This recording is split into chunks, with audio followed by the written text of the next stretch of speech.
بعد أعوذ بالله من الشيطان الرجيم بسم الله الرحمن الرحيم يا أيها الذين آمنوا إذا قمتم إلى الصلاة فاغسلوا وجوهكم وأيديكم إلى المرافق وامسحوا برؤوسكم وأرجلكم إلى الكعبين وإن كنتم جنبا فاطهروا وإن كنتم مرضى أو على سفر أو جاء أحد منكم من الغائط رب اشرح لي صدري ويسر لي أمري واحلل عقدة من لساني يفقهوا قولي رب زدني علما وما توفيقي إلا بالله عليه توكلت وإليه منيب. கண்ணியத்திற்கும் மிகுந்த மரியாதைக்கும் உரிய அல்லாஹ்வின் நல்லடியார்களே, பெரியோர்களே, சகோதரர்களே, அல்லாஹ் ஜல்ல ஷானுஹு வ தஆலா நமக்கு ஈமான் எனும் மிக உயர்ந்த செல்வத்தை, இஸ்லாத்தை நம்முடைய மார்க்கமாக வழங்கி இருக்கிறார். ஈமான் என்றால் என்ன? ஒரு மனிதன் இஸ்லாம் ஆகுவது என்றால் என்ன? வணக்கத்திற்கு தகுதியானவன் அல்லாஹுவை தவிர வேறு யாரும் இல்லை. முஹம்மது ஸல்லல்லாஹு அலைஹி வஸல்லம் அவர்கள் அல்லாஹுவின் ரசூல், இறை தூதராக இருக்கிறார்கள் என்ற கலிமாவை உள்ளத்தால் ஏற்று நாவால் முடிவது. லா இலாஹ இல்லல்லாஹ் முஹம்மது ரசூலுல்லாஹ். லா இலாஹ இல்லல்லாஹ், லா இலாஹ இல்லல்லாஹ் என்றால் அல்லாஹுவின் கட்டளைகள், அல்லாஹ் நமக்கு வழங்கியிருக்கக்கூடிய கடமைகள், அல்லாஹ் தஆலாவின் போதனைகள், இவை அனைத்தும் லா இலாஹ இல்லல்லாஹ். முஹம்மது ரசூலுல்லாஹ் என்றால் அல்லாஹுவின் கட்டளைகளை நாயகம் ஸல்லல்லாஹு அலைஹி வஸல்லம் அவர்களுடைய வழியில் அவர்கள் சொல்லித்தந்த, அவர்கள் காட்டித்தந்த முறைப்படி அதனை நிறைவேற்றுவது. இதுதான் இந்த கலிமாவின் சுருக்கமான பொருள். அல்லாஹுவின் கட்டளையை ஏற்று நாயகம் ஸல்லல்லாஹு அலைஹி வஸல்லம் அவர்களுடைய வழிமுறையிலே நம்முடைய வாழ்க்கையை அமைத்துக் கொள்வது. ஒரு மனிதன் கலிமாவை ஏற்றுக்கொண்டால் அவன் மீது முதலிலே கடமையாகுவது தொழுகை. பகல்ல காலையில கலிமா ஏற்றுக்கிறான்னா அடுத்த வக்து ஸுஹருடைய தொழுகை அவன் மீது கடமையாகி விடுகிறது. தொழுகை முதல் கடமை. நாளை மரணித்ததற்கு பின்னால் முதலிலே மறுமையிலே விசாரிக்கப்படக்கூடிய முதல் கேள்வி தொழுகை குறித்து தான் இருக்கும். தொழுகை சரியாக இருந்தால் மற்ற எல்லா அமல்களும் சரியாகிவிடும். தொழுகை சரியில்லை என்றால் எல்லா அமல்களும் சீர்கெட்டுவிடும் என்பதாக கண்மணி நாயகம் ஸல்லல்லாஹு அலைஹி வஸல்லம் அவர்கள் சொன்னார்கள். முஃமின்கள் எல்லோருக்குமே, ஈமான் கொண்ட இஸ்லாமியர்கள் எல்லோருக்குமே சொர்க்கம் உறுதி, எல்லோருக்கும் சொர்க்கம் கிடைக்கும் என்பதாக நாயகம் ஸல்லல்லாஹு அலைஹி வஸல்லம் அவர்கள் சொல்லியிருக்கிறார். அந்த சுவனம் செல்வதற்கான சாவி அது தொழுகை. மிஃப்தாஹுஸ் ஸலாத், மிஃப்தாஹுல் ஜன்னதி அஸ்ஸலாத். சுவனத்தின் சாவி தொழுகை என்பதாக கண்மணி நாயகம் ஸல்லல்லாஹு அலைஹி வஸல்லம் அவர்கள் சொன்னார். ஆக தொழுகை மிக முக்கியமான வழக்கம். இதே ஹதீஸில் இன்னொரு பகுதியாக நபி ஸல்லல்லாஹு அலைஹி வஸல்லம் அவர்கள் சொல்வார்கள், மிஃப்தாஹுஸ் ஸலாத்தி அல் வுது. தொழுகைக்கான சாவி எது? உது. உது செய்தால்தான் தொழுகையை நம்மால் நிறைவேற்ற முடியும். தொழுகையை நிறைவேற்றினால்தான் சுவனத்திற்கு நம்மால் செல்ல முடியும். சுருக்கமாக சுவனத்திற்கு செல்வதற்கான முதல் சாவி எதுனா உது. அந்த உது சரியாக இருக்க வேண்டும். சுத்தத்தை இஸ்லாமிய மார்க்கம் மிக வலியுறுத்தி கூறுகிறது. போன வாரமே சொன்னோம், சுத்தம் இஸ்லாத்தில் மிக முக்கிய பகுதி. அத்துஹுரு ஷத்ருல் ஈமான். சுத்தம் ஈமானில் ஒரு அங்கம் என்பதாக கண்மணி நாயகம் ஸல்லல்லாஹு அலைஹி வஸல்லம் அவர்கள் சொன்னார்கள். தொழுகை சுத்தம் இல்லாமல் நிறைவேற்றவே முடியாது. தொழுகைக்கான ஃபரதுகள் ரெண்டு விதமாக இருக்கு. ஒன்றாவது வெளி ஃபரது, உள் ஃபரது. வெளி ஃபரதை ஷர்த் என்று சொல்லுவார்கள், நிபந்தனைகள். அந்த நிபந்தனைகள் பூர்த்தியானால் தான் நாம் தொழுகைக்குள்ளே வர முடியும். அந்த ஷர்த்துகள், வெளி ஃபரதுகள் என்பது, அதிலே முதலாவது இடம் இருப்பது சுத்தம், நவாஃபத், துஹுர் என்று சொல்லப்படக்கூடிய சுத்தம். நம்முடைய உடல் சுத்தம், சிறு பெரு தொடக்குகளை விட்டும் நாம் சுத்தமாக இருப்பது. நாம் தூக்கத்திலோ அல்லது மனைவியோடு கூடியோ இருந்தால் குளிப்பது, இது பெரிய சுத்தம். இரண்டாவது சிறு சுத்தம், தொழுகைக்கு வருவதற்கு முன்னால் காற்று வெளியேறிக்கலாம், பிஷா பைத்துல் கலா சென்று வந்திருக்கலாம். இதுவெல்லாம் சிறு தொடக்கு. இதிலிருந்து சுத்தமாகுவது, இதற்கு பேர் உது என்று சொல்லப்படும். நம்முடைய உடல் சுத்தம். இரண்டாவது உடை சுத்தமாக இருப்பது. தொழுக வரும்பொழுது நம்முடைய உடையில் எதுவும் நஜீஸ் இல்லாமல் பார்த்துக்கணும். நாம் பிஷா போகக்கூடிய ஒரு துளி நம்முடைய உடலில் பட்டுவிட்டால், நம்முடைய உடம்பு சுத்தமாக இருந்தாலும் கூட நம்முடைய உடையிலே பிஷாவினுடைய ஒரு துளி, ஒரு கத்ரா என்று சொல்வார்கள், அந்த துளி பட்டுவிட்டால் நம்முடைய தொழுகை கூடாது. வரக்கூடிய வழியில் ஏதாவது நஜீஸ், மாட்டு சாணத்தையும் எடுத்து அது நம்முடைய ட்ரெஸ்ஸில் பட்டுச்சுன்னா, நமக்கு தெரியாமல் பட்டுவிட்டது, வீட்டில் போய் பார்க்குறோம் ஒரு சாணம் இருக்குது, மாட்டு சாணம் ஒட்டி கொண்டு இருக்கிறதுக்கா, நம்முடைய தொழுகை கூடாது. உடல் சுத்தம். இரண்டாவது உடை சுத்தம். மூன்றாவது தொழக்கூடிய இடம் சுத்தமாக இருக்க வேண்டும். நாம் மஸ்ஜிதில் வந்து தொழுகிறோம், பிரச்சனை இல்லை. பயணத்தில் போயிட்டு இருக்கோம், ஒரு இடத்துல இறங்கி தொழுகிறோம் அப்படின்னா அந்த இடம் சுத்தமாக இருக்கிறதா என்பதை நாம் ஆய்வு செய்ய வேண்டும். சுத்தமாக இருந்தால் அந்த இடத்தில் தொழுவதற்கு முற்பட வேண்டும். இந்த மூன்று சுத்தம் தொழுகைக்கு முன்னால் மிக அவசியம். இரண்டாவது மானத்தை மறைத்தல். அவசியம் மறைக்கக்கூடிய பகுதிகளை மறைப்பது.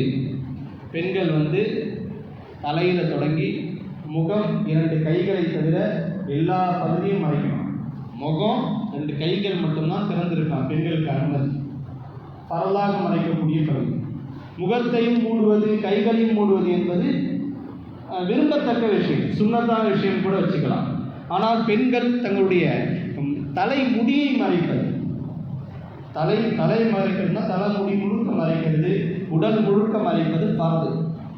ஆண்கள் கட்டாயம் மறைக்கக்கூடிய பகுதி என்பது தொப்புள் மேல் இருந்து முட்டி கீழே வரைக்கும் மறைக்கிறது, தொப்புள்ளிருந்து முட்டி வரைக்கும் மறைக்கிறது. இந்த அளவு பரவலாக மறைக்கக்கூடிய அளவு மறைத்திருந்தால்தான் தொட முடியும்.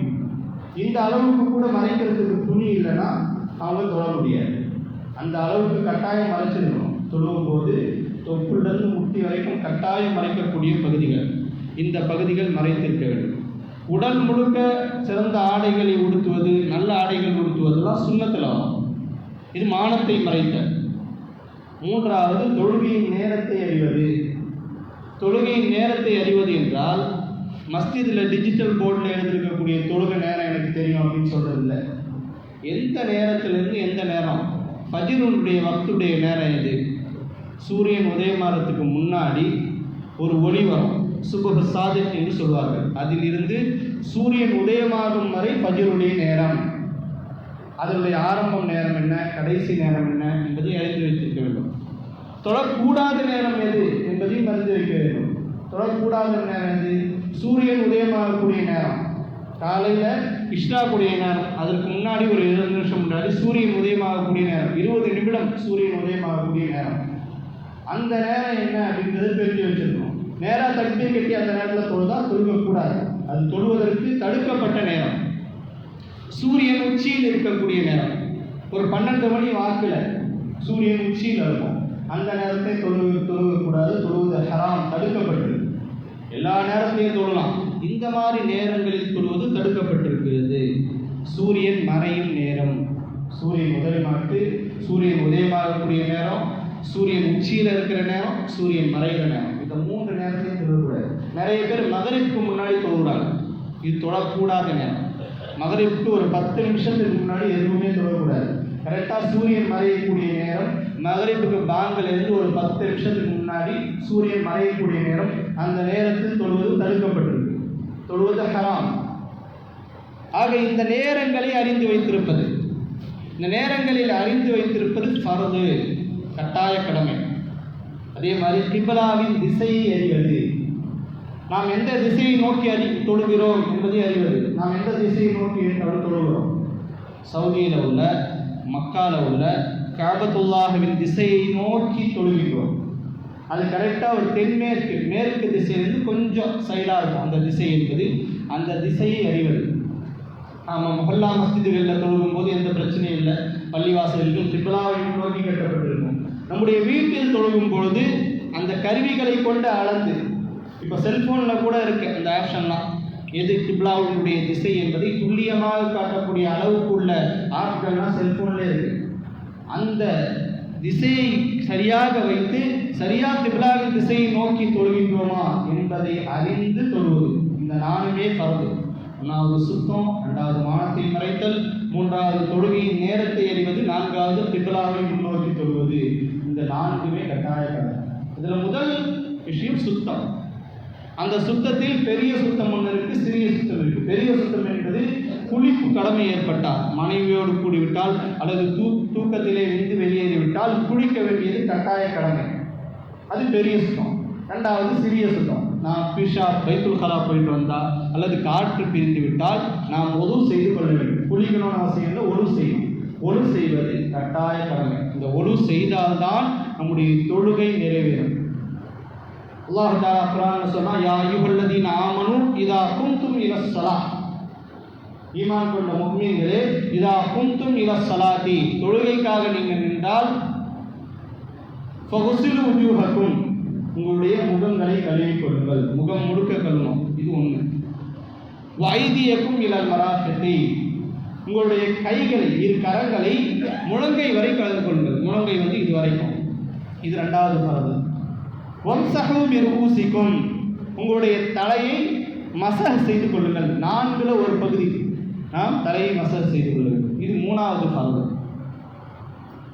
வர்ஜுலக்கும் இலல் கஅபை, மணிக்கட்டு, முழங்கால் மணிக்கட்டு வரை உங்களுடைய கால்களை கழுவிக் கொள்ளுங்கள். இந்த 4ம் ஃபர்துகள். இந்த 4ல் ஏதாவது ஒரு உறுப்பில் தண்ணீர் படவில்லையானால் நம்முடைய உது சேராது, உது கூடாமல் போய்விடும். இந்த 4மே ஃபர்து. அல்லாஹ் தஆலா குர்ஆன்ல சொல்லியிருக்கக்கூடிய இந்த 4 உறுப்புகளையும் கழுவுவது கட்டாய கடமை. ஒருவருக்கு அடிபட்டிருக்கு, உது செய்யக்கூடிய இடத்துல அடிபட்டிருக்கு, பேண்டேஜ் போட்டிருக்காங்க அல்லது அந்த இடத்துல கட்டு போட்டிருக்காங்க.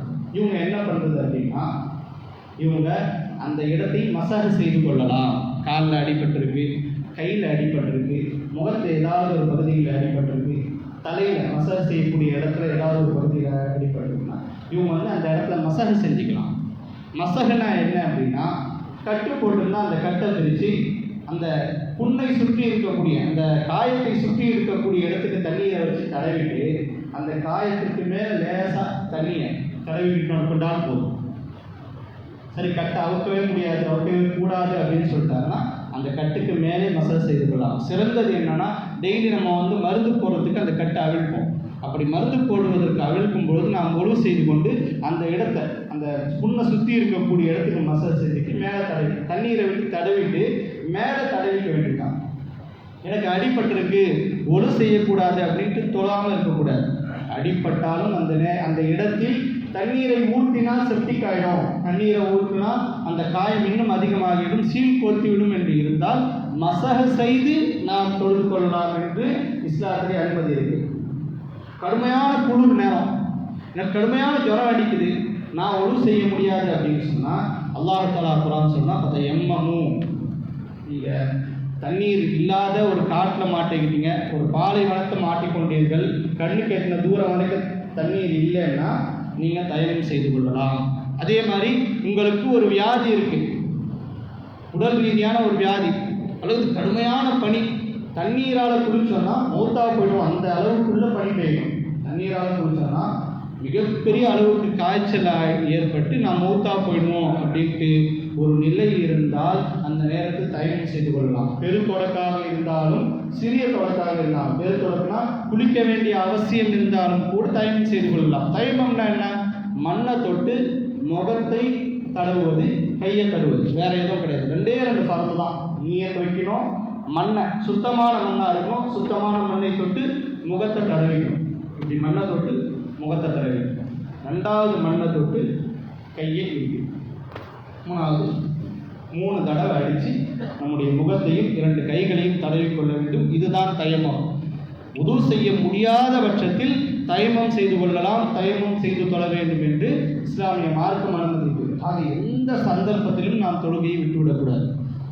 அடிபட்டு இருந்தால் அந்த இடத்துல மசாஜ் செய்து கொள்ளலாம். ஒழுவே செய்ய முடியாத ஒரு நிர்பந்தமான நிலை, நோய் ஏற்பட்டால் தண்ணீரே கிடைக்காத ஒரு காட்டினை மாற்றிக்கொண்டால் அந்த இடத்திலே தயமம் செய்து கொள்ளலாம். என்ன செய்தாவது தொழ வேண்டும் என்று இஸ்லாமிய மார்க்கம் நமக்கு வலியுறுத்தி இருக்கிறது. ஆக ஒழு செய்யும் பொழுது ஃபர்லை மட்டுமல்ல, சுன்னத்தையும் பேணி நாம் ஒழு செய்ய வேண்டும். பொதுவாக இஸ்லாம் என்ன சொல்லுது? அல்லாஹுடைய கட்டளை, நாயகம் ஸல்லல்லாஹு அலைஹி வஸல்லம் அவருடைய வழிமுறை. அல்லாஹுவின் கட்டளை சுருக்கமாக இருக்கும். அதனுடைய விரிவுரை என்பது நபி ஸல்லல்லாஹு அலைஹி வஸல்லம் அவர்கள் காட்டி தந்திருக்கக்கூடிய முறை. நாயகம் ஸல்லல்லாஹு அலைஹி வஸல்லம் அவர்கள் காட்டி தந்திருக்கக்கூடிய அந்த சுன்னத்தான முறைகளை பேணி ஒழு செய்யும் பொழுது நம்முடைய முழுமையான உருவாக ஆகிவிடும். நிறைய பேர் தொழுகைக்கு கொடுக்கக்கூடிய முக்கியத்துவம் ஒழுவுக்கு கொடுக்கறது இல்லை. உதுவை மிக முக்கியத்துவத்தோடு கவனத்தோடு செய்ய வேண்டும். உழு சரியாக செய்யலைன்னா நம்ம தொழுது பிரயோஜனமே இல்லாமல் போயிடும். ஒரு ஆலிம் கிட்ட, ஒரு இமாம் கிட்ட ஒருத்தர் கேட்குறாரு, என்னுடைய வீட்டில் ஒரு ரூபாய் நோட் வச்சிருக்கேன், அது காணாமல் போயிடுச்சு, எங்கே இருக்குன்னு தெரியல, தேடி தேடி பார்த்துட்டேன், கிடைக்கல அப்படின்னா நீங்கள் போய் 2 ரக்காத் நஃபில் தொழுவுங்க. நஃபில் தொழுகையில் குரான் உங்களுக்கு எது பெரிய சூறாவாக தெரியுதோ அந்த சூறாவை ஓதுங்க அப்படின்னு சொல்லுவார். அவர் போய் தக்பீர் கட்டி அந்த சூறாவை ஆரம்பிக்கிறதுக்குள்ளே அவர் எங்கே பணம் வச்சாருன்ட்டு ஞாபகத்துக்கு வந்துச்சு. உடனே ஓடி அந்த இமாம் கிட்ட சொல்கிறாரு, எனக்கு ரூபா வச்ச இடம் தெரிஞ்சிச்சு, நான் தக்பீர் கட்டினோடனே ஞாபகம் வந்துச்சு அப்படின்னாங்க. இல்லை ஆச்சரியமாக பார்த்தாங்க, என்னடா தக்பீர் கட்டும்பொழுது அவர் தக்பீர் கட்டினோடனே ஞாபகம் வந்துச்சு. இவ்வளோ நாள் அவரும் சொல்கிறாரு, இவ்வளோ நாளாக நானும் எவ்வளோ யோசனை பண்ணி பார்க்குறேன், ஆனால் தக்பீர் கட்டினோடனே எல்லா ஞாபகமும் வருது அப்படின்னு சொல்லும் பொழுது அந்த இமாம் அவர்கள் சொல்கின்றார்கள், ஷைத்தான் தொழுகையில் தான் அதிக இடையூறு கொடுக்கும். அல்லாஹ் தஆலா குர்ஆன் சொல்றா, வமா அன்சானிஹு இல்ல ஷைத்தான் அது குர்ஆன். நமக்கு மறதியை ஏற்படுத்துவதே ஷைத்தான் தான். மறதியை ஏற்படுத்தி நம்மை குழப்பத்தில் ஆக்குவது, நம்மை பதற்றவாடியாக ஆக்கக்கூடிய வேலையை செய்யக்கூடிய ஒரு செயலை செய்வோம் ஷைத்தான். அவனுக்கு அதை விட மிக மோசமான செயல் அப்படின்னா தொழுகிறது தான். மறதியை ஏற்படுத்திட்டான், மனிதனை பரேஷானாக்குவதற்காக, குழப்பமடைய செய்வதற்காக அவர் தொழும் பொழுது மறதியை விட மிகப்பெரிய விஷயம் அவனுக்கு தொழுகை. அதனால் தொழுகையில் எல்லா சிந்தனையும், பொதுவாக தக்பீர் கட்டினவனே எல்லா சிந்தனையும் நமக்கு வருது. காணாமல் போன பொருள், கடையினுடைய கணக்கு, எல்லா ஞாபகமும் அந்த நேரத்தில் தான் வரும். வீட்டில் நடந்த பிரச்சனைகள் எல்லாமே தொழுகையில் தான் வரும். வியாபாரத்தில் இருக்கும்போது அந்த சிந்தனை வராது, யாரிடமாவது பேசிக்கொண்டிருக்கோம் அந்த சிந்தனை வராது. ஆனால் தக்பீர் கட்டியதும் ஷைத்தான் நம்மை ஒரு நிலையிலே தொழுவதற்கு விடுவதில்லை. இதற்கு உலமாக்கள் இமாம்கள் சொல்லக்கூடிய வழிமுறை என்னவென்றால், ஒழு செய்யும் பொழுது நல்ல முறையிலே சுன்னத்தை பேணி நாம் ஒழு செய்யும் பொழுது இது போன்ற சிந்தனையை விட்டும் அல்லாஹ் ஜல்லஷானஹு தஆலா நம்மை பாதுகாக்கின்றார். நபி ஸல்லல்லாஹு அலைஹி வஸல்லம் அவர்கள் இப்படி துஆ செய்வார்கள் வருகின்றது, அல்லாஹும்ம இன்னி அஸ்அலுக தமாமல் உது, இறைவா உழுவை பரிபூர்ணமாக நிறைவேற்றக்கூடிய வாய்ப்பை எனக்கு தா. வதமாம ஸலா, தொழுகையை நான் நிறைவேற்ற, என்னுடைய தொழுகைகளில் குறைகள் இருக்கின்றது, என்னுடைய தொழுகை ஒரு முழுமை பெற்ற தொழுகையாக இருக்க வேண்டும். வதமாம மக்ஃபிரத்தி, உன்னுடைய பாவ மன்னிப்பு என்பது எனக்கு முழுமையாக கிடைக்கணும். வதமாம ரிதுவானி, உன்னுடைய பொருத்தம் என்பது எனக்கு முழுமையாக கிடைக்கும். எல்லாமே முழுமை பெற்றதாக இருக்க வேண்டும். என்னுடைய தொழுகையும் என்னுடைய உருவும் எனக்கான மகபிரத்தும், தொழுதால் மகபிரத் கிடைக்கும், அந்த மகபிரத்தும் உன்னுடைய பொருத்தமும் எல்லாமே முழுமை பெற்றதாக இருக்க வேண்டும் என்று நபி ஸல்லல்லாஹு அலைஹி வஸல்லம் அவர்கள் துஆ செய்வார்கள். ஆக உழுவிலே நாம் இருக்கக்கூடிய பேணிக்கைகளை பேணி உழு செய்ய வேண்டும். இது மிக மிக அவசியமாக ஒன்றாக இருக்குது. உழு செய்யும் பொழுது சில ஒழுக்கங்களை நாம் பேண வேண்டும். பொதுவாக ஒழு செய்யும் பொழுது சுன்னத்தான முறைகளை பேணி ஒழு செய்தால் நம்முடைய உழு முழுமை பெற்ற உருவாக மாறிவிடும். உழு செய்யும் பொழுது கிப்லாவை முன்னோக்கி உழு செய்வது. வாய்ப்பு இருந்தால், எல்லாமே கிப்லாவை நோக்கி உழு செய்ய முடியாது, ஹவுஸில் வந்து ஒரு பகுதி மட்டும்தான் கிப்லாவை முன்னோக்க முடியும். மற்ற 3 பகுதிகள் ஜனமாயிருச்சு அப்படின்னா நம்ம வந்து கிப்லாவை முன்னோக்கி ஒழு செய்யணும் அப்படின்றதுக்காக நிற்க தேவையில்லை. மற்ற பகுதிகளில் ஒழு செய்யும். இது முஸ்தஹப். கிப்லாவை முன்னோக்கி ஒழு செய்வது ஒரு நல்ல செயல். இடம் ஃப்ரீயாக இருக்குது அல்லது ஜக்கில் மோண்டு நம்ம வந்து ஒழு செய்கிறோம் அப்படின்னா கிப்லாவை முன்னோக்கி ஒழு செய்வதற்கு நாம் முயற்சிக்க வேண்டும். இது முதல் முஸ்தஹப்பாக இருக்கின்றது. அடுத்து தண்ணீரை விரயம் செய்யாமல் நாம் ஒழு செய்யும் பொழுது தண்ணீரை விரயம் செய்யக்கூடாது. ஹவுஸில் ஒழு செய்கிறோம், அதிகமான தண்ணீர் இருக்குது அப்படின்ட்டு தண்ணீரை வாரி இறைப்பது இது உதுவில் கூடாது. நபி ஸல்லல்லாஹு அலைஹி வஸல்லம் அவர்கள் ஒழு செய்யும் பொழுது ஒரு படி சொல்லுவாங்கள்ல, அந்த ஒரு சா அந்த அளவுக்கு தான் நபி ஸல்லல்லாஹு அலைஹி வஸல்லம் அவர்கள் அந்த அளவுக்குள்ள தண்ணீரில் ஒழு செய்து முடித்து விடுவார்கள். எல்லா சுன்னத்துகளையும் எல்லா பரதுகளையும் பேணி ஒரு சா அளவுக்குள்ள தண்ணீரில் நாயகம் ஸல்லல்லாஹு அலைஹி வஸல்லம் அவர்கள் ஒழு செய்து முடித்து விடுவார்கள். நபி ஸல்லல்லாஹு அலைஹி வஸல்லம் அவர்கள் சொன்னார்கள், நீங்கள் வந்து ஆற்றுக்கு பக்கத்தில் உட்கார்ந்து ஒழு செய்தாலும், ஓடக்கூடிய நதி நீருக்கு பக்கத்தில் ஒழு செய்தாலும், அந்த நதி நீரில் ஒழு செய்தாலும் இஸ்ராஃப் செய்யாதீங்க, வீண் விரயம் செய்யாதீங்கன்னு சொல்லும்போது அஃபில் உது சஹாபாக்கள் கேட்டார்கள், நாயகமே உதுவிலும் இஸ்ராஃபா?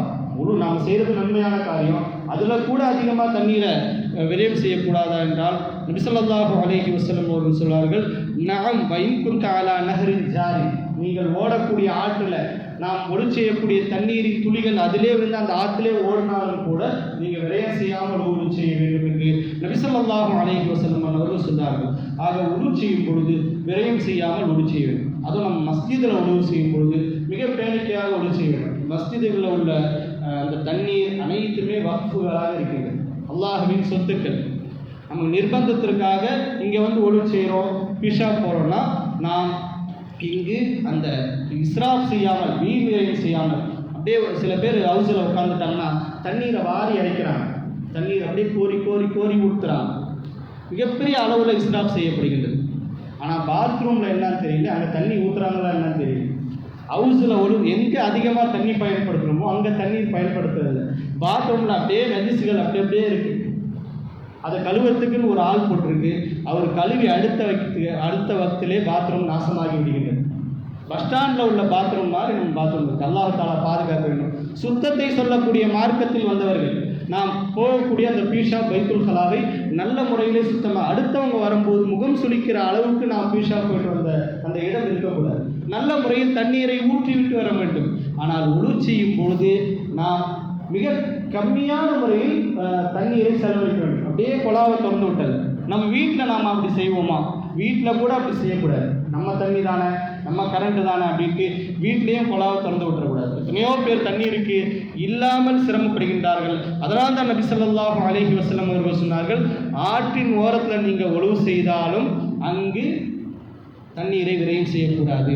அதே மாதிரி ஒழுவில் பேணக்கூடிய 2வது விஷயம், தண்ணீரை எடுத்து அப்படியே அடிக்கிறது, முகத்தில் இப்படி அடிக்கிறது, எடுத்து தடவ வேண்டும்.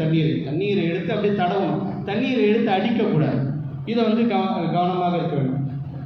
அடுத்து நாம் அனாவசியமாக பேசக்கூடாது. ஒழு செய்யக்கூடிய இடத்தில் அனாவசியமாக பேசிக்கொண்டிருக்கிறது. பக்கத்தில் யாராவது நண்பர் வருவாங்க, அவங்கக்கிட்ட ஒழு செய்யக்கூடிய நேரத்தில் பேசக்கூடாது. ஒழு செய்து முடித்து விட்டு பேசிக்கொள்ளலாம். ஒழு செய்யும் பொழுது நாம் பேசாமல் கவனமாக ஒழு செய்ய வேண்டும். நாம் நம்முடைய உறுப்புகளை சரிவர கழுவுகின்றோமா என்பதை ஆராய்ந்து நாம் ஒழு செய்ய வேண்டும். நாம் பேசிக்கிட்டு இருந்தோம்னா கவன சிதறல் ஏற்படும், சில உறுப்புகளை மறந்து விடும். அதனால் ஒழு செய்யும் பொழுது யாரிடமும் அனாவசியமாக பேசக்கூடாது. அடுத்து தேவையின்றி பிறரின் உதவி நாடு, அந்த ஜக்கை எடுங்க, அந்த இதை எடுங்க, எனக்கு தண்ணியை ஊற்றுங்க அப்படின்ட்டு உதவியை கேட்கக்கூடாது. இதுவும் சுன்னத்துக்கு மாற்றம், சுன்னத்துக்கு ஹிலாஃப். யாரிடமாவது உதவி கேட்டு நாம் ஒசூ செய்வது சுன்னத்துக்கு மாற்றம். நாமளே நம்முடைய ஜக்கை எடுத்து நாமளே தண்ணீரை கோரி நாமளே கழுவுவது. குழாவை திறந்து விட்டால் தண்ணீர் வருது. அப்படி இருந்தும் சில பேர் வந்து என்னது உதவி கேட்டுருப்பாங்க, இதை செய்யுங்க, இங்கே நில்லுங்க அப்படின்னு யாரையும் அது எந்த வேலையும் வாங்காமல் நம்முடைய வேலையை நாமே செய்து கொண்டு உதுவை செய்வது. அடுத்து முதல்ல நாம் ஒழு செய்ய ஆரம்பிக்கும் பொழுது பிஸ்மில்லாஹிர் ரஹ்மானிர் ரஹீம் அல்லது பிஸ்மில்லாஹி வல்ஹம்துலில்லாஹி அலா தீனில் இஸ்லாம் என்று கூறி நாம் ஒழு செய்வது. ஒழு செய்வதற்கு முன்னால் நாம் நம்முடைய 2 கரங்களையும் கழுவுவது, நல்ல கழுவும். பொதுவாக வந்து ஜக்கில் ஒழு செய்யும் பொழுதும் ஹவுஸில் ஒழு செய்யும் பொழுதும் முதல்ல நம்ம வந்து ஜக்கில் தண்ணீரை எடுத்து கூட நம்மளுடைய கைகளை கழுவிட்டு அப்புறம் அவசரம் தண்ணிக்கலாம். இது வந்து பேரிக்கையாக இருக்குது. அப்படியே அவசர தண்ணி நம்முடைய கரங்களை முக்கியும் நாம் உழு செய்யலாம். அவசரனுடைய தண்ணி அதிகமாக இருக்கிறதால எந்த பிரச்சனையும் ஏற்பட போவதில்லை. இருந்தாலும் பேரிக்கை என்னவென்றால் ஜக்கில் தண்ணி எடுத்து நம்முடைய கரங்களை கழுவி கொண்டு அப்புறம் நம்முடைய கரங்களை கழுவி நம்ம அடுத்து வாய் கொண்டிருப்பது. நல்ல முறையில் தொண்டை முழுக்க தண்ணீர் போகக்கூடிய அளவுக்கு நாம் நல்ல முறையில் வாய் கொண்டிருப்பது. அடுத்து நாம் ப்ரஷ் பண்ணுறது, மிஸ்வாக் செய்கிறது மிக சிறந்த சுன்னத்தாக இருக்கிறது. நாயகம் ஸல்லல்லாஹு அலைஹி வஸல்லம் அவர்கள் சொன்னார்கள், லௌலான் அஷுக்க அலா உம்மதி லஅமர்துஹும் பிஸ்ஸலா இந்த ஸலாத்தி உம்மதி. ஸல்லல்லாஹு அலைஹி வஸல்லம் அவர்கள் சொன்னார்கள், என்னுடைய உம்மத்திற்கு சிரமமாக இல்லை என்றால் நான் ஒவ்வொரு தொழுகைக்கும் மிஸ்வாக் செய்வதை ஃபர்தாக ஆக்கியிருப்பேன். தொழுகை மட்டும் ஃபரது இல்லை, மிஸ்வாக் செய்கிறதும் ஃபரது அப்படின்ட்டு என்னுடைய உம்மத்திற்கு சொல்லியிருக்கேன். இருந்தாலும் மிஸ்வாக் செய்வது சிரமமான காரியம் என்பதால் நான் விட்டுவிட்டேன் என்றார். மிஸ்வாக் செய்வது ஒரு சுன்னத்தான அமலாக இருக்கின்றது. நபி ஸல்லல்லாஹு அலைஹி வஸல்லம் அவர்கள் மிஸ்வாக் செய்வதை குறித்து பல சிறப்புகள் சொல்லியிருக்கிறார். கிட்டத்தட்ட 70 சிறப்புகள் மிஸ்வாக் செய்வது குறித்து வருது. அதில் ஒன்று, அல்லாஹு தஆலாவினுடைய திருப்பொருத்தம் கிடைக்கின்றது. உலக ரீதியில் நம்முடைய ஈறுகள் உறுதியாக ஆகும். மௌத்துடைய நேரத்தில் கலிமா சொல்லக்கூடிய பாக்கியம் கிடைக்கின்றது மிஸ்வாக் செய்வதால். அதனால் மிஸ்வாக் செய்வது எல்லா விஷயங்களையும் 3 தடவை செய்வது. வாய் கொப்பளிப்பது 3 தடவை வாய் கொப்பளிக்கிறது. எல்லா உறுப்புகளை கழுவும் போது 3 முறை கழுவுவது. கைகளை கழுவும் போது 3. இது எல்லாம் 3 முறை கழுவுவது சுன்னத்தான அமல். வாய் கொப்பளிப்பது 3 முறை வாய் கொப்பளிக்கிறது. அடுத்து நாசிக்கு தண்ணீர் செலுத்துவது. நம்முடைய மூக்கில் இடது கையால் மூக்கில் வலது கையால் மூக்கில் தண்ணீரை செலுத்தி இடது கையால் சுத்தம் செய்வது. 3வது முகத்தை கழுவுவது. முகத்தை கழுவுவதுனா முகம் முழுக்க கழுவுவது. போன வாரமே சொன்னோம், காதின் இந்த சோனையிலிருந்து இந்த சோனை வரை இதுதான் அகலத்தில் அளவு. தலையின் உச்சி முடி வளரக்கூடிய அந்த பகுதியிலிருந்து இந்த தாடையின் கீழே வரைக்கும் கழுவுவது. அடர்த்தியான தாடியாக இருந்தால் கையை விட்டு உள்ள கோதி கழுவணும். அடர்த்தியான தாடி, லேசான தாடியாக இருக்கும்போது முழுமையாக நனையக்கூடிய அளவுக்கு நாம் கழுவினால் போதும். அடர்த்தியான தாடியாக இருந்தால் கை விரல்களை கோதி கழுவுவது ஒரு சுன்னத்தான அமலாக இருக்கின்றது. நல்ல முறையில் முகம் முழுக்க கழுவுறது ஒரு முகம் முழுக்க அடர்த்தியாக எல்லா உறுப்புகளையும் தேய்த்து கழுவுவது, கோதி கழுவுவது, எல்லா உறுப்புகளையும் தேய்த்து கழுவுறது ஒரு சுன்னத்து. அதே மாதிரி மசஹ செய்யும் பொழுது 4ல் ஒரு பகுதியை தடவுவது மசஹ. 4ல் ஒரு பகுதியை மசஹ செஞ்சால் போதும். ஆனால் நபி ஸல்லல்லாஹு அலைஹி வஸல்லம் அவர்கள் சுன்னத்தான முறையில் சொல்லும் பொழுது நாம் தண்ணீரை தொட்டு இந்த 3 விரல்களால் அப்படியே தண்ணீரை ஓட்டுறோம்.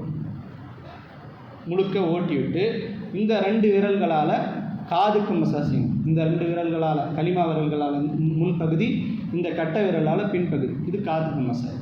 பிடரிக்கு இந்த தண்ணீர் துறை பிடரிக்கு மசாஜ் செய்யும். இது சுன்னத்தான முறையாக இருக்குது. அடுத்து காலை கழுவும் பொழுது கால் விரல்களை கோதி கழுவ வேண்டும். கால் இடுக்கில் விரல்களை தண்ணீர் போகாமல் இருக்கும். அந்த இடங்களை, அந்த இடுக்குகளை நல்ல முறையிலே கோதி கழுவ வேண்டும். காலை கழுவும் பொழுது நாம் மணிக்கட்டு வரை கழுவுவதோடு இல்லாமல் பின்னால் உள்ள கண்டைக்கால் நனைஞ்சிருக்கா அப்படின்னு பார்க்கணும். நபி ஸல்லல்லாஹு அலைஹி வஸல்லம் அவர்கள் ஒரு பயணத்தில் போகும்போது சஹாபாக்கள், நாம் போன வாரம் சொன்னோம், சஹாபாக்கள் அவசரமாக ஒழு செஞ்சுட்டு வந்தாங்க. அப்போது பின்னாடி அந்த கண்டைக்காலுடைய பகுதி நனையாமல் இருந்ததை பார்த்து வயலுலில் ஆகாபி பின்னார், கண்டைக்கால் நனையாமல் இருக்கக்கூடிய அவர்களுடைய பாதங்கள் நாசமாகட்டும், அவருடைய பாதங்கள் நரகத்திற்கு தான் செல்லும் என்பதாக நபி ஸல்லல்லாஹு அலைஹி வஸல்லம் அவர்கள் கடுமையாக சொன்னார்கள். நிறைய பேர் தொழுகையை பிடிக்கணும் அப்படின்ற அவசரத்தில் வேகமாக அடித்து ஒழு செய்துவிட்டு அந்த கெண்டைக்கால் நனையாமலே வந்து விடுகின்றார்கள். அதனை பார்த்து நாம் ஒழு செய்து வர வேண்டும். அதே போன்று ஒழு செய்து முடித்ததற்கு பின்னால் அஷ்ஹது அல்லா இலாஹ இல்லல்லாஹ் வ அஷ்ஹது அன்ன முஹம்மதர் ரசூலுல்லாஹ் என்று சொன்னால் நபி ஸல்லல்லாஹு அலைஹி வஸல்லம் அவர்கள் சொன்னார்கள், நாளை மறுமையிலே சுவனத்தினுடைய அனைத்து கதவுகளும் திறந்திருக்கும். நாம் நினைத்த வாசலின் வழியாக சுவனத்திற்கு செல்லலாம். இந்த ஒரு துவா ஓதலாம்.